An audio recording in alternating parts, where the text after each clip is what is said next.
This is the 20-inch US Traveler carry-on suitcase. Now it is a soft-sided suitcase and it is extremely lightweight. They call this style the Rio style. It does come in quite a few colors, but as you can see, I have purchased it in blue, and it is just a great, wonderful basic suitcase. So you're not going to get a lot of the, super high-end features with this one. This is just a great kind of basic everyday suitcase. I do love that it has an expander on the side. So if you do need a little bit of extra space, you can unzip this here and get a couple extra inches. It's got a carrying handle on this side, and then it does come with a basic little lock here and key that you can secure your luggage if you prefer. And then just a note, it does only have 2 wheels, so when you do transport it, you're going to want to tip it back on its side. It's not a 360 spinner.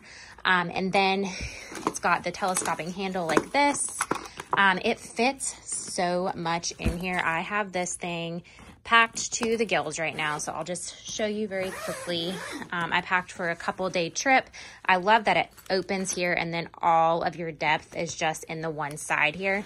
So I was able to fit several outfits, toiletry bag, a pair of shoes, my blow dryer, and then it's got these straps on both sides to help tighten everything down, which I love, just to kind of keep everything secure and safe in there. And then in the lid, it's also got a zipper compartment that you can put smaller items like phone charging cords or your swimsuit, jewelry, that type of thing. So overall, absolutely love this suitcase. Like I said, it's just a great basic one for everyday type travel. This is the US Traveler 20-inch Rio Softside carry-on luggage in color blue.